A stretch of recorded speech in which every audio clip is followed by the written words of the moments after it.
Hey, what's up, everybody? Life Without Pants with another Path of Exile video, and in today's video we're going to talk about Infinite Heist. It's a really amazing way to make some quick early league currency. Maybe you need to get some uniques ready for your build. Build enabling uniques are quite common in Path of Exile. Maybe you just want to get some good resistance gear so you can blast through those maps. This is one of the best ways to get that currency early on. We're going to talk about the de-leveling method of Infinite Heist, and obviously to talk about that we need to talk about Heist a little bit, just a touch. So the first time you get some rogue markers is in the Twilight Strand in Act 6. It's the first monster that you kill, drops these rogue markers, and you can go straight back to town, back into Lion Eye's Watch, and you can use these to go to the Rogue Harbor. So let's just go there right now. There's going to be a lot of, exclamation marks on everybody that everybody's got something to talk to you about. We're going to go talk to Karai, the administrator. She will give you a level 45 lockpicking contract to go and run with Cast, the lockpick, this guy over here. And then you can come back to Ardia, pop that in and select Cast, and then go and run that. It's going to basically start the quest line for the Rogue Harbor, which is really, really useful for unlocking all the rogues.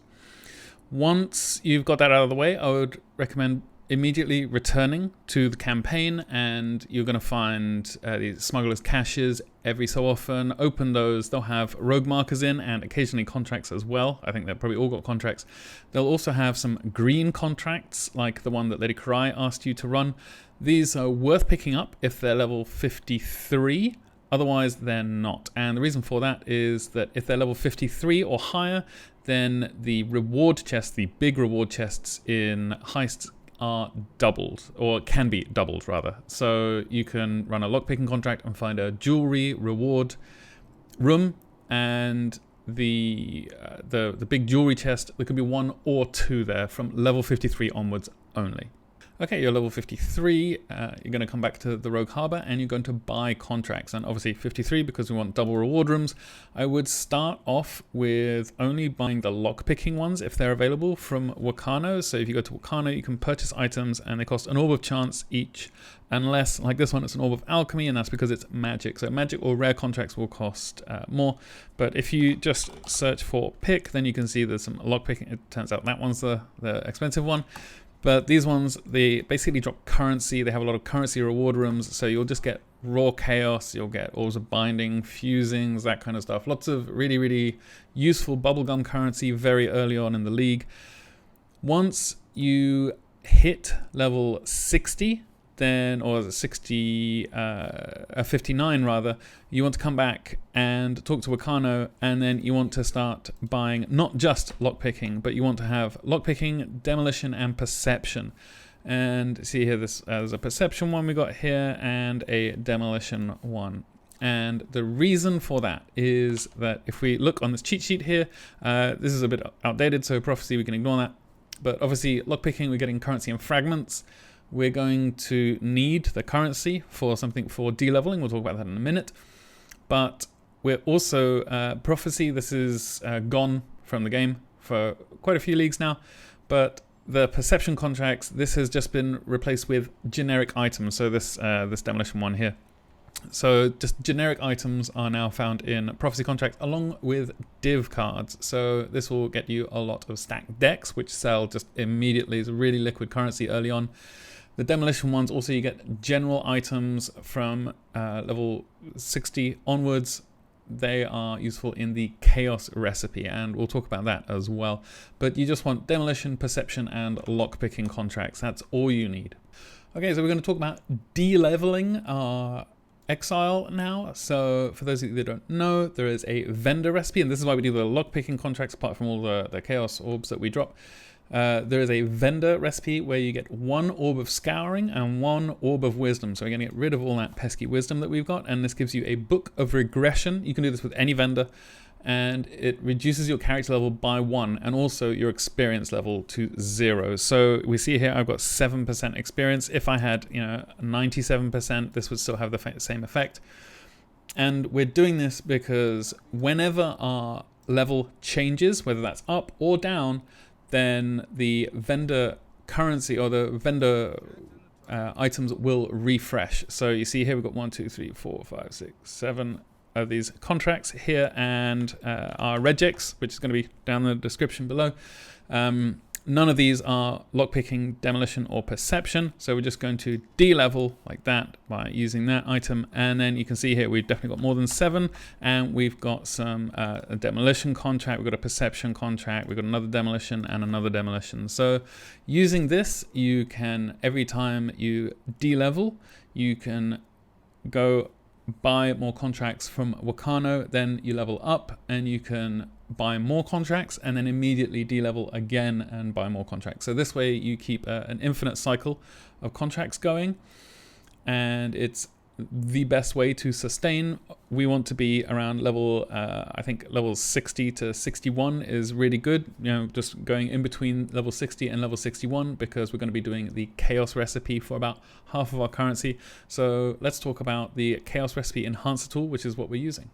And just before we do that, just as a quick aside, this is the loot I got from one contract. This was a demolition contract.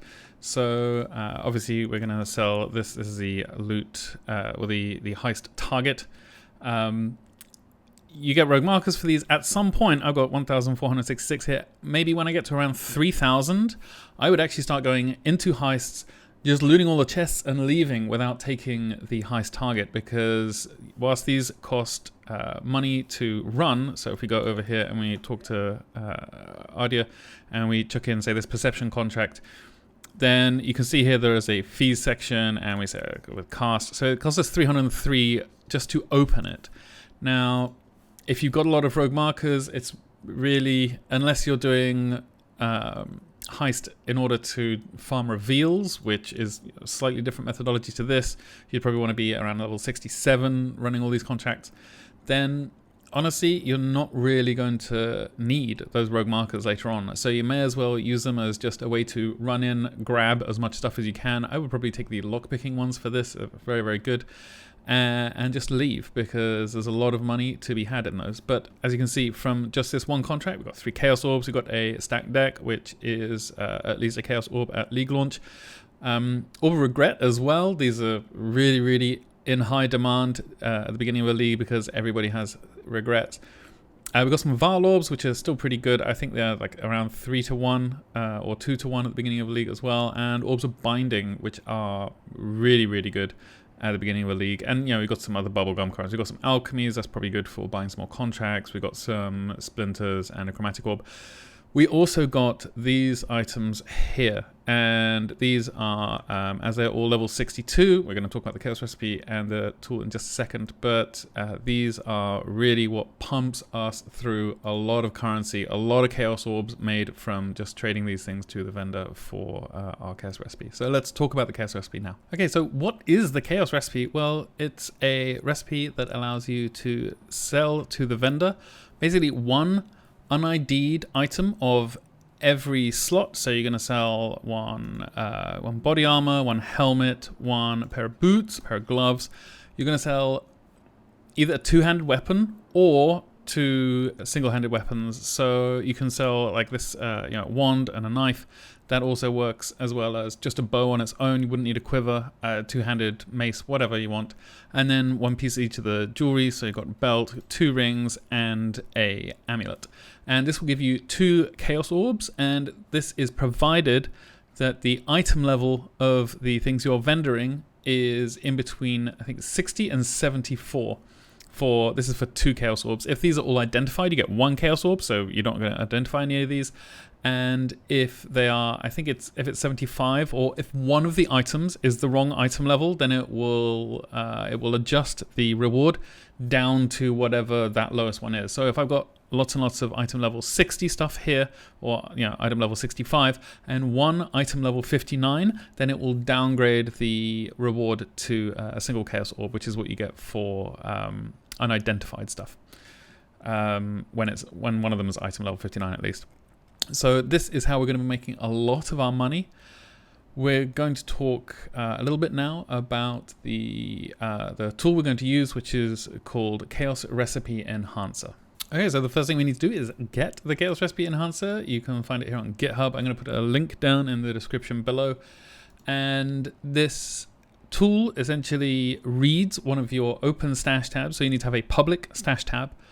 And then it will highlight Once it reads it, it will figure out what you need in order to be able to make the chaos recipe. And then it will highlight the items. As you can see here, it's there's a little overlay for your stash, and then it tells you which items you need to put in your inventory in order to vendor.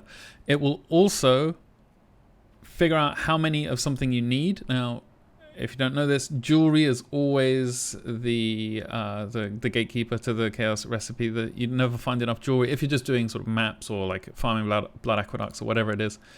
You'll never find enough jewelry to do it, and that's why Infinite Heist is such a good way to get some extra money this way, because there's all those jewelry chests in the lockpicking contracts that we've been running.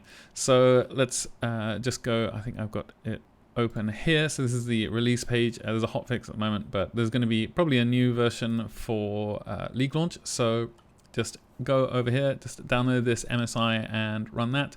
And let's talk about setting it up. Okay, so you've got it, you've run it, and you're going to get a little settings thing like this.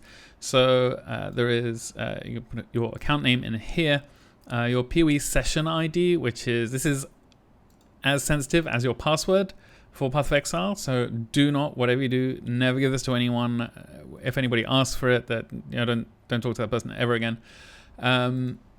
So you're just going to put in your account name and then your PoE session ID. The way I found mine was if we just go to Path of Exile here, I'm just logged in and I've got a plugin here for Chrome called Edit This Cookie. And if I click that, then it comes up with a PoE session ID cookie. And that is the ID you put in here into the PoE session ID. Then you select your league. I've got Sentinel at the moment. Obviously, this is going to be Lake of Kalandra later on. I'm just recording this a little bit ahead of time. And then we're selecting Chaos Orb recipe here. You can do this for Regal Orbs as well. There's a Regal Orb recipe, but we're not going to be worried about that. There's also an Exalted Shard recipe, which is basically the Chaos recipe, but with all of the same influence types. So if you have an unID'd Elder influence thing, then you get Exalted Shards. It's not really worth it in my opinion. Full set threshold. This is going to be how many the number of full sets you want.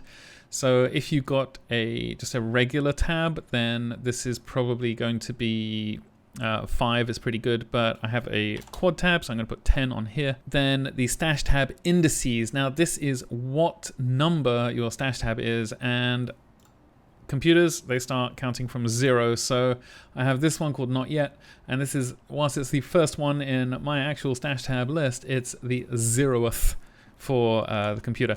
So this is going to be a 0. You can put in whatever you want here. Like if if I wanted the first 2, then I could put in, I believe it's comma separated values. So yeah, you can put in 0, 1 like that, and then it'll count that one as well. Then you want to put in your PoE client text file location. It says, this is where it usually is. So it's got a little thing for you here. And then also with the loop filter manipulation, I always turn this on. I have the location of my loop filters. And then I also put in somewhere around here, I think it is always actually in here. Then yeah, I got this loop filter called league start.filter, and I want that one to be the one that is manipulated. So that's the basic settings. Now let's go over the features of it. Okay, so how does this actually tell you what you've got in your stash? So obviously it's basically reading the Path of Exile API, the trade API. So you have to make sure that your stash tab that you're using is public. So you gotta click this little button here, make sure that everything is public in that tab. And what we can do is we can just show this by, let's go into a lockpicking contract here. We're not actually going to run anything, but this is just to show you how the tool works. Now, you have here all these icons. Now, I've just changed my settings just a second ago into 10 sets. So I've got sets 2. It's telling me that I have 2 sets in my tab. So you can just fetch and it will figure out how much you have in your stash tab and then calculate exactly what you need, or these numbers just tell you how many of this particular item. So we've got 14 sets of rings, we've got 5 amulets, we've got 12 belts here, and these are all higher numbers because it's generally recommended that you just let it run on jewelry. So jewelry, you kind of want to grab as many as possible. But I'm just going to click fetch here, and you can see now, because I changed it from 5 to 10, these are now highlighted because I do not have 10. So there's basically, these are going to get highlighted until I have 10 of those things. So these are gloves, boots, helmets, and these body armors.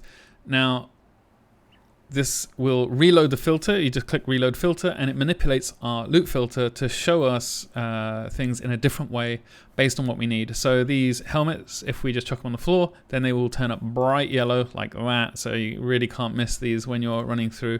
Body armors will be in purple, and the weapons it chooses are 1x3. I think I mentioned that already. So wands and daggers, that kind of stuff. It will also show short bows as well, because they're only 6. But you only need one short bow instead of two sets of 1x3. So it will highlight all these things. And if we go back into the Rogue Harbor now, then we can dump these helmets that we've got in our stash. So imagine you've just come back from your heist, you've been successful, and you put these helmets in here, and then you click fetch, and you may have to wait for a second or two. Sometimes it takes a little while. You probably won't be doing this every other minute, as I'm doing now. Maybe if we go back into the prohibited library, then it'll take a while. We can go and run this, and I'll see you in just a second.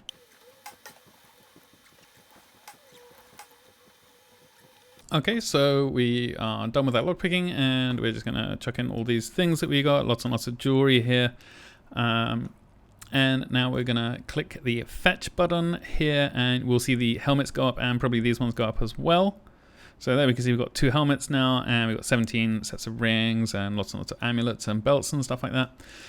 So what can we do now? Like, now we want to turn in all our chaos recipe to the vendor, and it is possible for you to get 2 sets of chaos recipe at once. So you can get maximum 4 chaos recipe for a full inventory. So let's just show what that looks like now. So now we know in here we've got enough items for 2 sets of chaos recipe. So we can click this stash button here, and you can edit this this little overlay here so that it fits perfectly with your stash tabs. There we go. So something like that for me.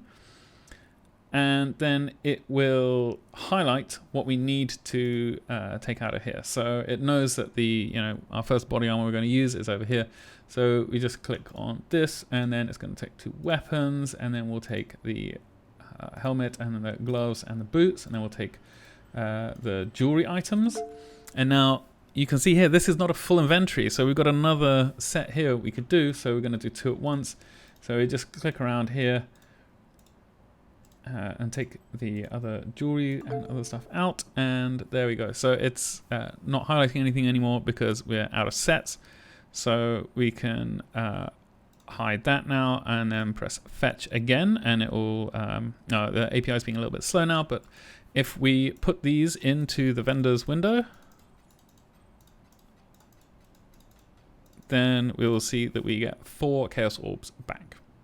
Okay, so just a little word on gearing your rogues. You will, at some point, you'll invariably find a few brooches and a few whisper woven cloaks, or just regular cloaks. You'll find the requires level 2 in any job kind of things there. That's the item level that drops. And it's fine to put them on. I wouldn't bother going for anything more than if you are actually going to roll them. Generally, I wouldn't bother. If I just found them, I would chuck them on somebody.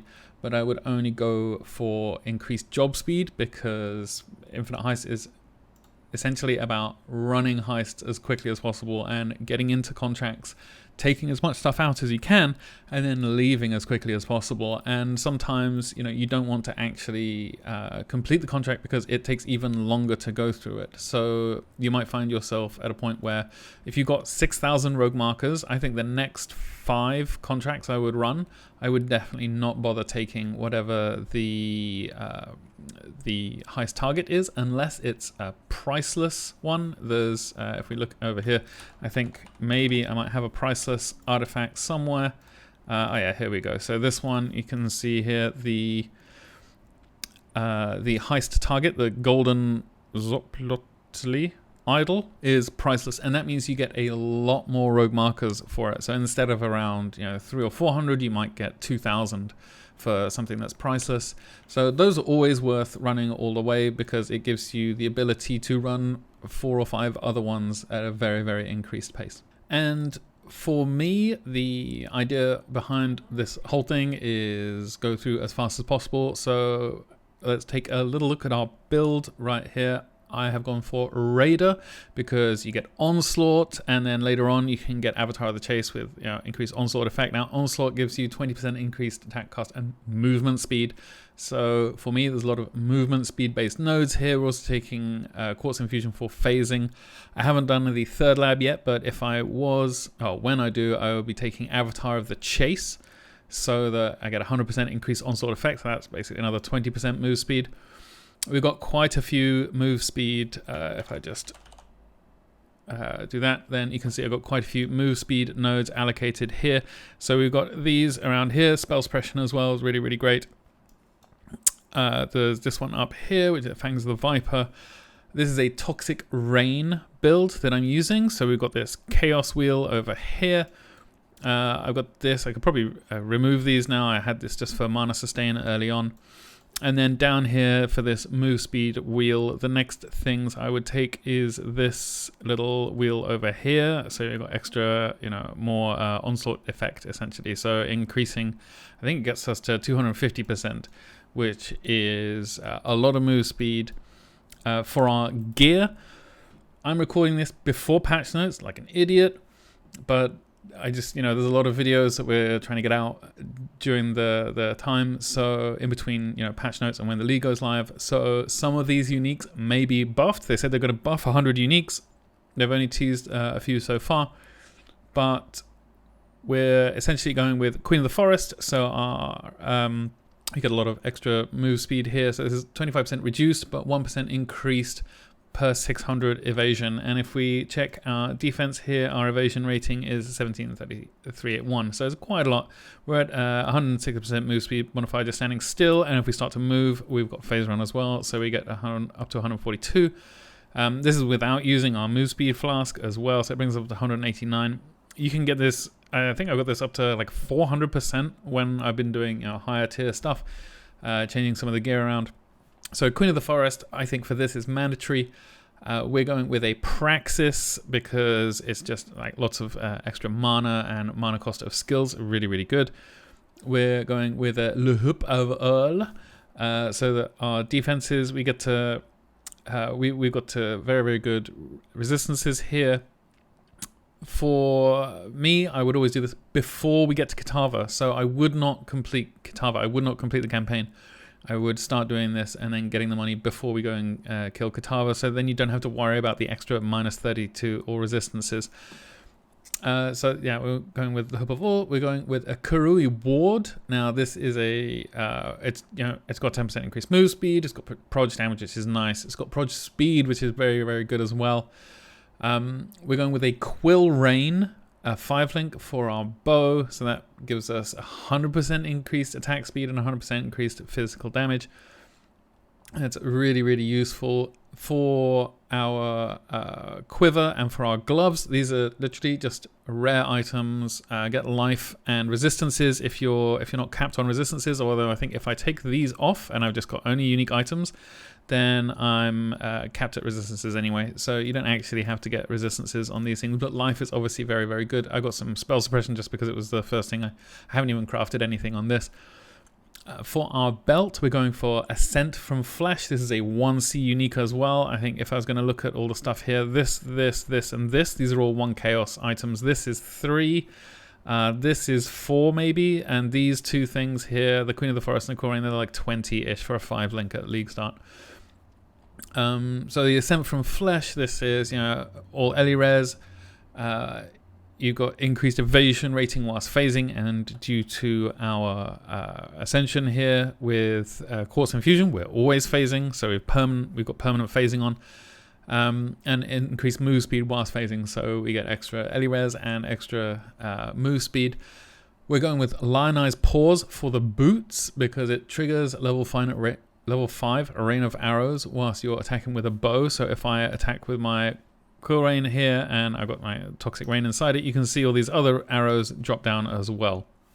And that means inside this, I mean, it's got, we've got some move speed on it, which is great. It's got lots of strength and dexterity, which is, way more than we need. But the level 5 rain of arrows when you attack with a bow is fantastic because it means we can put Despair and Hex Touch support, and then Mana Leech and Culling Strike. So this means when we go to, say, the Blood Aqueducts or something like that, then as soon as we do a Rain of Arrows on any particular monster, so these guys, we just do that, and then they all get Hex Touch on them from the Rain of Arrows. So we do our Toxic Rain, and it puts out all the poison pods, as always. But then we can just do that, and they all get hexed as well with the Despair Curse. Now, this is a blue, blue, green, green, so it can be a little bit difficult to roll because this is an armor and evasion base. So you'll need the vendor not the vendor recipes, but the crafting bench recipes for this.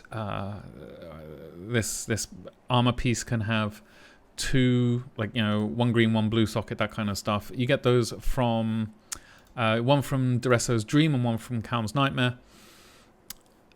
For that, that's a really, really good piece for the boots. For our helmet, we're just going with Malevolence, Grace, and Precision. So we're just chucking our auras in here. We've got them all turned on right now. For our gloves, we're putting Increased Duration, Phase Run, Efficacy, and Arcane Surge. So if we just move around a bit, we'll eventually trigger our Phase Run. I'm not sure why. Oh, it's supposed to be on my left click here. So as we do this, you see we get Arcane Surge. So we get extra spell damage, which we don't use Toxic Rain for, but it's great for the Despair and stuff. So we trigger Phase Run and we get Increased Duration, and it means we can run around really fast, and we basically permanently got Phase Run on. So this doesn't fall off at all, but it does fall off immediately as soon as you use a skill. So you do have to wait if you've used a skill in order to be able to use it again. So whenever I would get to a door, say this thing is a door here, I would chuck down my Ballista support, and we'll get down our Ballista totems. We'll get to that in a second, and then just throw around a few Toxic Rains, and that gets all the Mana Leech from Lionized Paws, and that means we get a lot of armor back. We can just start throwing down a lot of Toxic Rain like that, and then we can run around, and we've got a lot of evasion, so we don't really get hit that much. So you can see you can run through groups of enemies here like this, and we're pretty safe. Whilst this is only a level 61 zone, and this is without using flasks, so we've got some flasks as well, also very, very useful. So the flasks, just quickly, we've got a Jade Flask because obviously we're evasion. We've got a Granite Flask because armor is huge, and we've got a Quicksilver Flask. We've also got a Mana Flask with Enduring on it. I don't think you need this anymore. Once you get to the point where you've got Mana Leech on your Lionized Paws, I think you can actually drop the Mana Flask. You can maybe put on a Damage Flask or just another Defensive Flask. In the gloves, as I said, we've got the Increased Duration, Phase Run, Arcane Surge, and Efficacy, and that means that you can just run around almost invincible the whole time. For our bow, we've got Toxic Rain, unsurprisingly. vicious projectiles, efficacy, void manipulation, and mirage archer. So then as soon as you hit this, then your mirage archer comes up and you can just run through and the mirage archer starts raining down the toxic rain stuff on everybody else. One of the nodes we took on the passive tree was also 100% increased duration of toxic rain, or of mirage archer rather. And then in our body armor, I've got a 6th socket here, but it's only 5 links. So I've got dash in here, but you could put dash in, maybe you've got a 6th socket here, or you could chuck it in your gold rim, because the gold rim, we're just having it for elemental resistances. It's really, really useful for that. But for toxic, oh, and this is like 4 chaos, maybe, on League launch. I think you probably pay a little bit more for one with such high elemental resistances, but as I showed you before, we've got 105. You could get a low rolled one and it would be fine. In fact, if you took your Le Hoop of All off as well, you could get some lightning resistance on perhaps your on either your quiver or on your gloves, and you'll be fine with that. But in the Queen of the Forest, we've got Toxic Rain, we've got Withering Touch, we've got Void Manipulation, Ballista Totem Support, and Vicious Projectiles. And that just means that we can put down, you get maximum 3 Ballista Totems. And this means that they're going to apply Withered to enemies nearby, which means they take more Chaos damage. So we can just put these down here, run around because we've got Phase Run, and they just kill stuff for us. We don't actually need to do that much work. And if as soon as we run out of mana, we just fire once and we get it all back through our mana leech. So that's the setup for the sockets. I've got a path of building for this. This is just my preferred way of farming Infinite Heist very, very early on, because I'm going to need, I'm going to be moving into, I think, a toxic tornado shot or maybe lightning strike raider. Oh look, here we've got some Chaos Recipe Enhancer stuff here. But I'm going to be moving into a raider with either Lightning Strike or Tornado Shot. I'm not entirely sure yet which one it's going to be. But for both of those builds, you're going to need a lot of money. And so I'm going to start off with this build and just rapidly cycle through Heist. A lot to start off with, and then as soon as we're done, buy whatever kind of build enabling uniques we need for that, or just have a nice decent amount of money, we're gonna get straight into mapping. Okay, so that's basically it for this video. I have a path of building in the description below for this build, and it's got with no clusters, so there's taking a lot of stuff up here, with clusters, just in case you manage to come across some, if you do some early delirium or something and you get really lucky, or if you buy them. I have this mana reservation efficiency of skills. This is gone, and I think I put this onto auras from your skills have increased effect on you. It still works fine. You still got some unreserved mana, plenty in fact. So this is, I hope you have a lot of fun with this build. I think it's really, really good. I think Infinite Heist is such a good way to make a lot of money really, really early on. And obviously speed, the more speed you have, the faster you are, the better, and the more money you'll make early on. Whether it's just to get a few build enabling uniques or to get into maps with like a really nice currency base, it's really, really a good way to start off. And that's it from me. I think this is going to be a fantastic league. I'm really looking forward to it. I hope you're kind to everyone you meet. I love you all very much. And I will see you in the next video. There's going to be, I think you've already seen, there's been a few build guides out for league starters, and there's going to be a few more. So thanks so much, and I'll see you next time.